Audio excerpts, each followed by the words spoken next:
Somad aja belum tentu masuk surga, Rizik aja belum tentu masuk surga, Haikal Hasan aja belum tentu masuk surga, ya, Tengku Zul juga belum tentu masuk surga. Siapa lagi?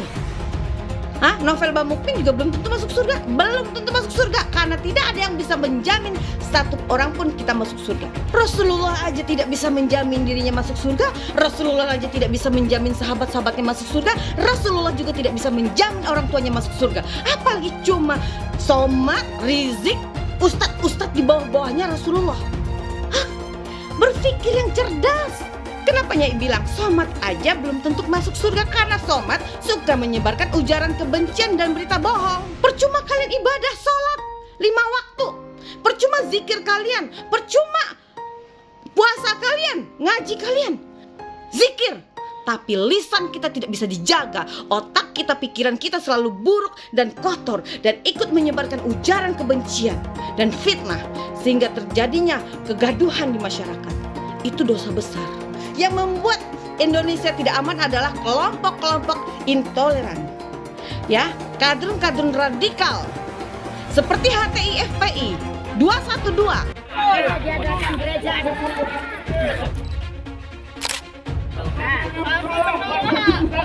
Tak boleh, nggak ada orang gereja di sini. Tak boleh. Oh, tak boleh. Bukan tempat orang tahu gereja di sini. Kami nggak mengizinkan di gudangan ini ada sarana ibadah. Itu aja Pak. Itu aja.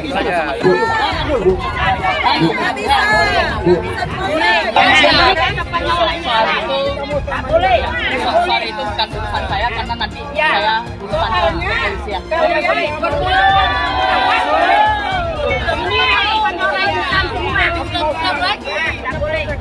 Pelarangan rumah ibadah terus berlangsung, dan ini akan terus terjadi kalau dibiarkan. Mereka percaya menolak atau menghancurkan gereja adalah langkah yang bukan hanya diridhoi, tapi bahkan juga diwajibkan oleh Allah. Karena mereka percaya dengan ayat-ayat Al-Quran yang menurut mereka memerintahkan umat Islam untuk memerangi kaum kafir.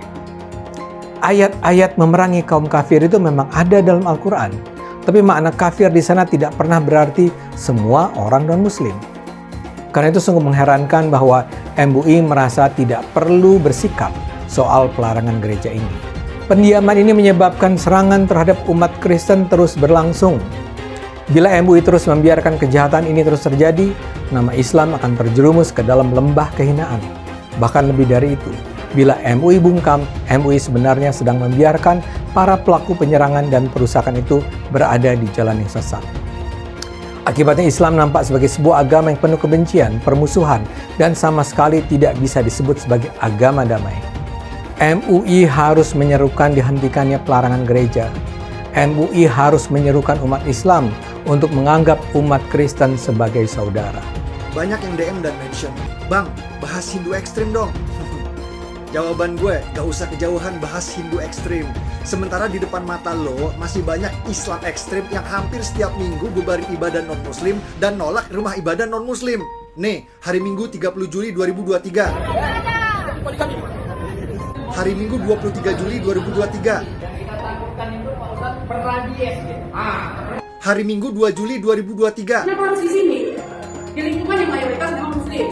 Sok-sok ngurusin Hindu ekstrim di seberang lautan, ada Islam ekstrim di depan mata gak kelihatan. Introspeksi negeri sendiri dulu sebelum ngurusin negara orang. Asalnya gedung ini tidak digunakan lagi untuk kegiatan ibadah. Yang mencoreng kota Binjai dari kereligiusannya, dari kedamaiannya. Kita meminta supaya tidak ada kegiatan di sini. Kami dari masyarakat yang berada dari lingkungan 1 sampai 6 turun untuk kita dilarang beraktivitas tersebut. Jadi kalau misalkan Anda tahu, tadi kan kami dengar, Pak. Kami dengar di bawah. Kita nyanyi, kami doa itu kami berdoa. Kami berdoa aja, cuma 12 orang. Iya, cuma kan izinnya itu. Sabar. Ini Tuhan. Udah, mau ibadah, Pak. Mau ibadah dulu, Pak.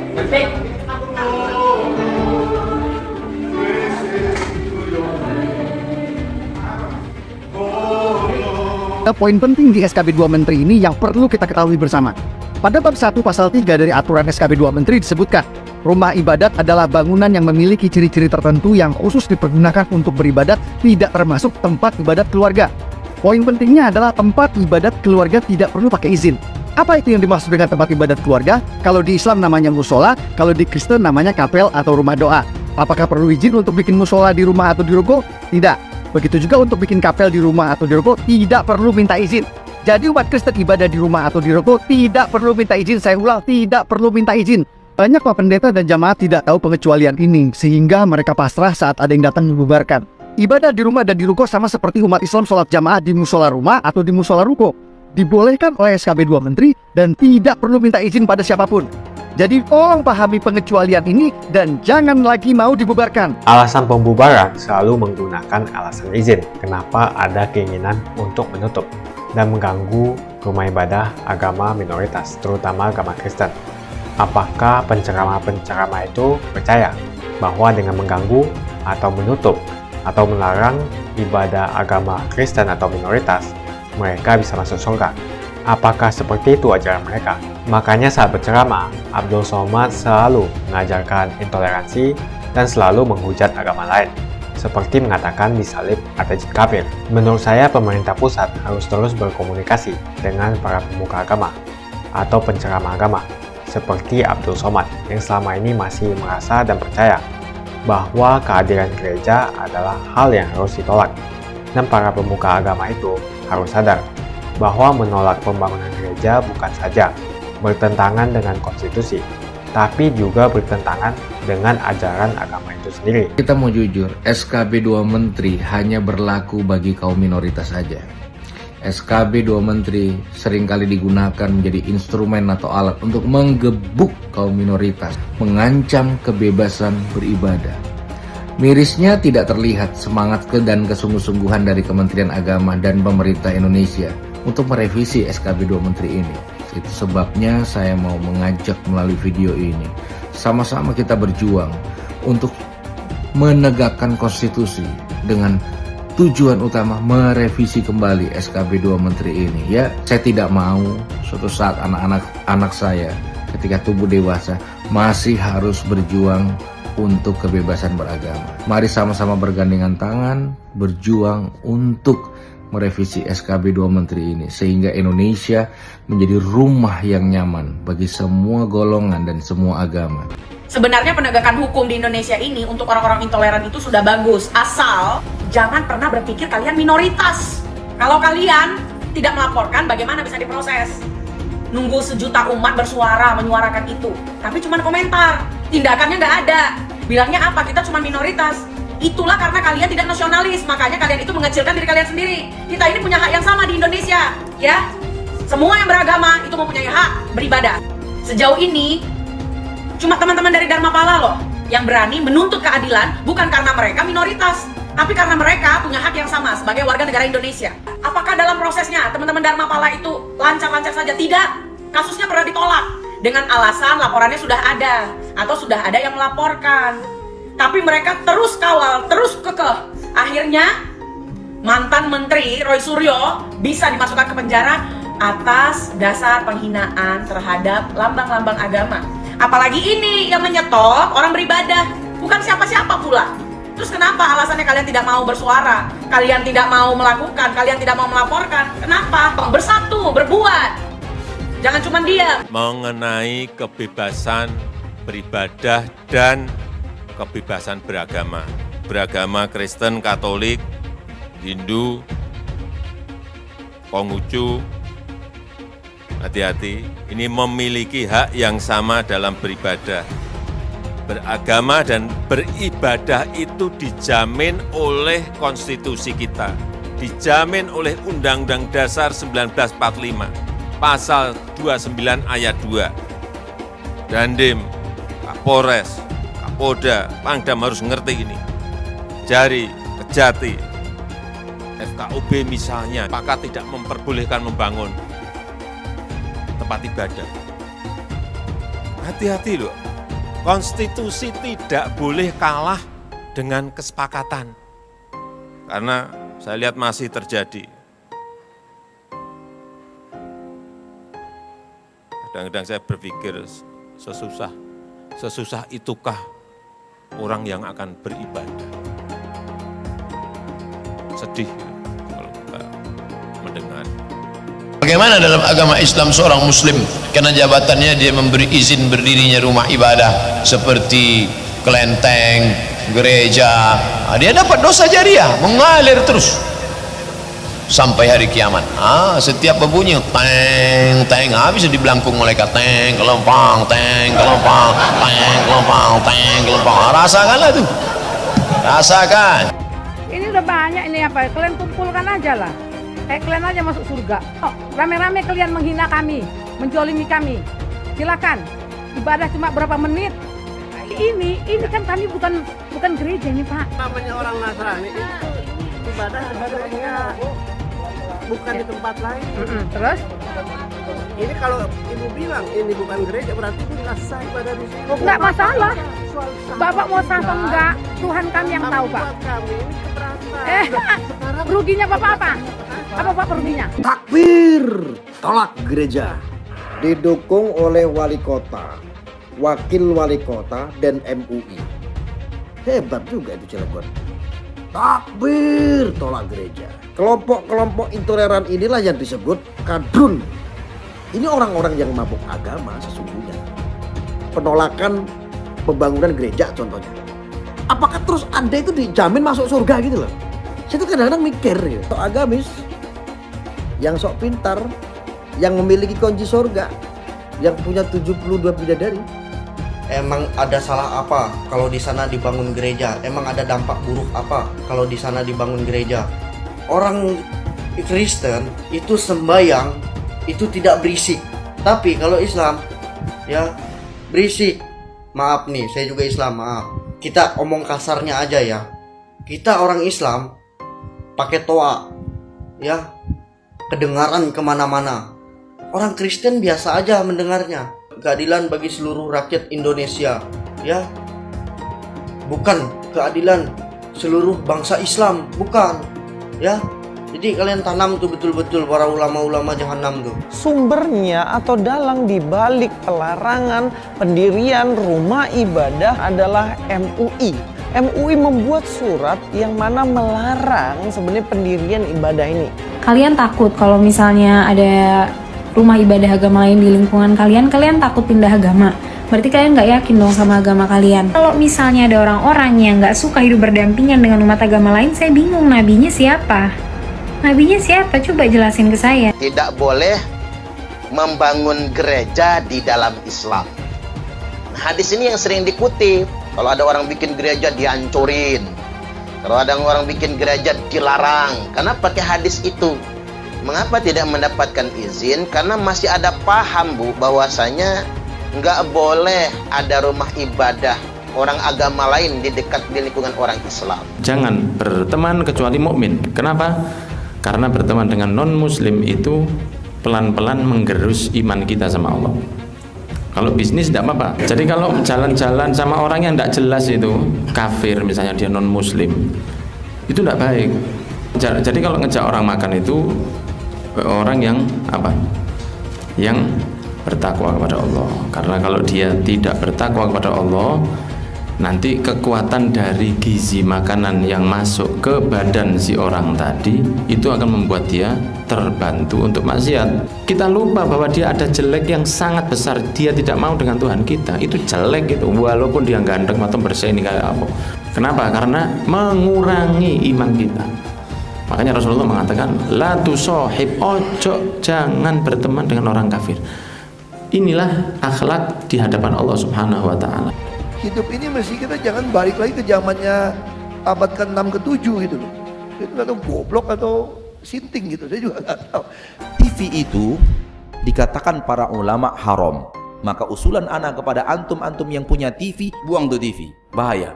Bagaimana hukumnya musik dulu kan? Saya katakan haram. Surah 26 ayat 31 ayat 6 dulu kan udah dibacakan. Dari mana musik itu? Dari gereja. Musik bagian ibadah Kristen.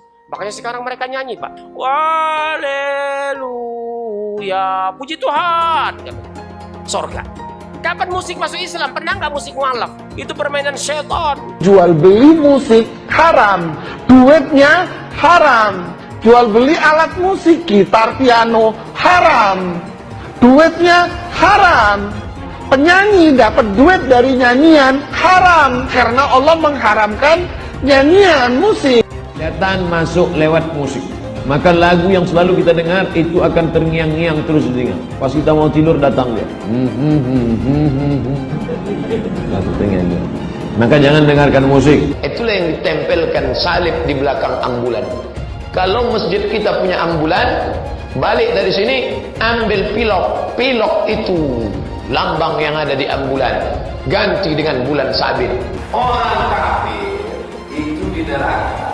Yang dimaksud patung Yesus Kristus, patung Brahma, Hindu Siwa, patung semua patung itu jadi bahan bakar api neraka. Nanti membakar orang yang menggambarnya. Apakah ini adalah Tuhan, Bapak sekalian? Tidak, ini bukan Tuhan.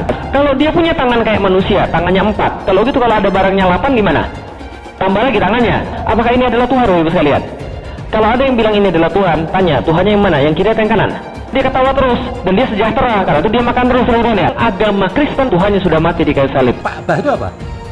Ka'bah patung, tembok. Kesibukan para lelaki yang masuk surga di surga adalah memecah perawan istri-istrinya. Perawan terus. Mereka menyatakan bahwasanya kesibukan penduduk surga itu memecahkan keperawanan para bidadari. Ternyata ini kesibukan mereka. Bagaimana mereka tidak sibuk? Sementara bidadari yang Allah siapkan bagi mereka sangat luar biasa, indah, cantik, dan moleknya. Salah satu nikmat yang ada dalam surga adalah pesta seks. Minta maaf, karena inilah yang kita tahan-tahan di dunia. Saya bukan mengatakan Bible Kristen fiksi. Bible Kristen itu palsu. Dari Jenderal 100 bintang. Kalau kafir kau ke neraka. Tidak ada urusan. Pancasila Soekarno, ketuhanan ada di pantat. Anak Tuhan dari mana? Kalau Yesus anak Tuhan, bidangnya siapa? Besok di seluruh wilayah Indonesia kami katakan bahwa Kanan di salib itu ada jin kafir. Kanan di salib itu ada jin kafir. Kanan di salib itu ada jin kafir. Haleluya. Kepalanya ke kiri apa ke kanan? Kepalanya ke kiri apa ke kanan?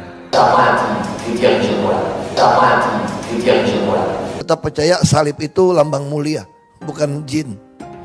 Kok ketawa? Aku nggak nyindir siapa-siapa. Ingin menyentil, ingin mengajarkan, ingin membuka ya cara berpikir kerdilnya kadrun-kadrun khilafah, sampah-sampah negara yang selama ini membuat kegaduhan. Dan sebagian jamaah-jamaah kadrun ini itu selalu termakan berita-berita bohong. Joko presiden, HTI nggak ada, FPI dipersulit, semua gaduh, ekonomi hancur, biaya hidup tinggi. Wow. Memang ya kadrun di mana-mana semakin dia menjadi kadrun kelihatan semakin bodoh. HTI adalah organisasi terlarang yang ingin menggantikan ideologi bangsa, tentu harus dibubarkan. FPI juga begitu, ya, organisasi terlarang. Kenapa dianggap organisasi terlarang? Karena selama ini FPI ini terkenal dengan kegiatan-kegiatan yang anarkis, ya. Mereka ini sarangnya hoax. Mereka suka menyebarkan ujaran kebencian, propaganda, adu domba, memfitnah, terutama kepada pemerintah. Dan ingat loh, FPI ini sangat anarkis dan sombong. Terutama itu Rizik Syihab. Yang membuat Indonesia tidak aman adalah kelompok-kelompok intoleran, ya, kadrun-kadrun radikal seperti HTI, FPI, 212, dan kau salah satunya. Kaulah yang membuat kegaduhan di negara ini. Kelompok-kelompok kau yang selalu membuat kegaduhan sehingga terganggunya kerukunan antar umat beragama, terganggunya perekonomian negara, terganggunya kenyamanan dan politik di negara ini. Kenapa? Perbuatan para kadrun-kadrun radikal, khilafah-khilafah sesat. Somad aja belum tentu masuk surga, Rizik aja belum tentu masuk surga, Haikal Hasan aja belum tentu masuk surga, ya, Tengku Zul juga belum tentu masuk surga. Siapa lagi? Novel Bamukmin juga belum tentu masuk surga. Belum tentu masuk surga karena tidak ada yang bisa menjamin satu orang pun kita masuk surga. Yang bisa menjamin kita masuk surga adalah Allah Subhanahu wa taala. Kenapa? Perbuatan kita, amal kita, lisan kita, hati kita. Nah, jadi kenapa Nyai bilang Somad aja belum tentu masuk surga? Karena Somad suka menyebarkan ujaran kebencian dan berita bohong. Ya? Nggak mungkin lah sempat, ini lagi kumpul-kumpul ya, Rizik, Tengku Zul, si Maher, ya, pada kumpul-kumpul di surga, ngopi-ngopi sama kita, atau dia ngisap-ngisap sisa sama kita. Ya nggak mungkin lah. Boro-boro mereka berpikir kamu Memikirkan dirinya aja untuk mempertanggungjawabkan dirinya di hadapan Allah aja itu sudah susah sekali. Rasulullah aja tidak bisa menjamin dirinya masuk surga. Rasulullah aja tidak bisa menjamin sahabat-sahabatnya masuk surga. Rasulullah juga tidak bisa menjamin orang tuanya masuk surga. Apalagi cuma Somad, Rizik, ustadz-ustadz di bawah-bawahnya Rasulullah. Berpikir yang cerdas. Bukan hanya ibadah, bukan hanya casing, bukan hanya sholat. Percuma kalian ibadah sholat 5 waktu. Percuma zikir kalian. Percuma puasa kalian, ngaji kalian. Karena cara berpikir kalian kotor. Lisan kalian kotor. Siapapun orangnya, mau itu Habib sekalipun, ulama atau ustadz, begitu dia menyebarkan ujaran kebencian, berita-berita bohong yang anti pemerintah, amal ibadah kalian tidak akan pernah diterima oleh Allah Subhanahu wa taala. Karena Allah itu melihat hati yang tulus, lisan yang bagus, pikiran yang positif kepada manusia. Masa kita sesama muslim saling menjatuhkan, saling memfitnah? Percuma kita sholat, percuma kita ngaji, wirid, zikir, tapi lisan kita tidak bisa dijaga. Otak kita, pikiran kita selalu buruk dan kotor, dan ikut menyebarkan ujaran kebencian dan fitnah, sehingga terjadinya kegaduhan di masyarakat. Itu dosa besar. Tidak suka sama Jokowi, silakan. Tidak suka sama pemerintah, jangan memfitnah. Perbaiki diri kita, perbaiki amal ibadah kita, perbuatan kita. Karena apa? Kita hidup akan bertemu dengan Allah, akan mempertanggungjawabkan segala perbuatan kita kepada Allah Subhanahu wa taala, bukan kepada ulama, bukan kepada habib, bukan kepada ustadz. Ya. Belajarlah agama yang baik dan benar. Ya, jaga lisan kita, hati kita, pikiran kita untuk tidak ikut-ikutan memfitnah, menghina, walaupun kalian tidak menyukai pemerintah sekalipun. Ingat, kalian hanya manusia biasa loh, yang tidak luput dari dosa dan kesalahan. Jangan selalu menunjuk kesalahan orang, tapi tidak bisa menunjuk kesalahan diri sendiri. Kalau mau masuk surga, perbaiki amal perbuatan kita, amal ibadah kita, lisan kita, pikiran kita, hati kita. Itu kuncinya. Ya. Ingat loh, Allah Subhanahu wa taala membenci orang-orang yang munafik, orang-orang yang menyebarkan berita bohong, memfitnah. Ingat itu.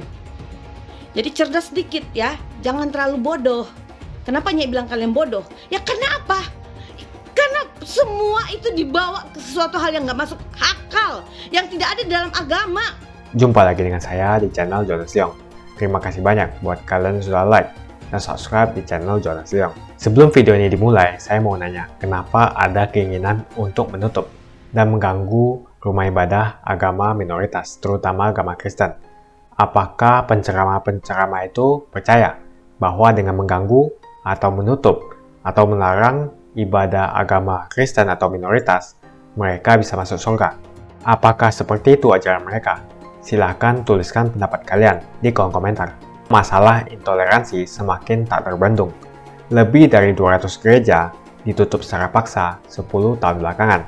Yang paling mencolok adalah kasus intoleransi 3 tahun terakhir ini. Banyak sekali kasus pembubaran rumah ibadah akhir-akhir ini. Itu yang viral. Bagaimana yang tidak viral? Tentu lebih banyak lagi. Alasan pembubaran selalu menggunakan alasan izin. Dan selalu FKUB tidak memberikan izin. Jika tidak perlu lagi rekomendasi daripada FKUB, maka ini akan membantu umat minoritas. Sebetulnya tidak usah memakai alasan izin karena puluhan ribu musola di Jawa Barat dibangun tanpa menggunakan izin. Itu di Jawa Barat saja, gimana di seluruh Indonesia? Mungkin ada ratusan ribu hingga jutaan masjid di Indonesia yang tidak mempunyai izin. Jadi jelas kalau kita membandingkan masalah izin, terjadi ketidakadilan. Seperti yang kita ketahui, banyak sekali musola tidak mempunyai izin.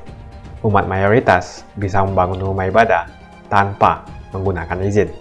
Adapun SKB 2 Menteri bab 1 pasal 3, orang Kristen yang mau bikin rumah-rumah doa di rumah atau di ruko sebetulnya tidak perlu meminta izin.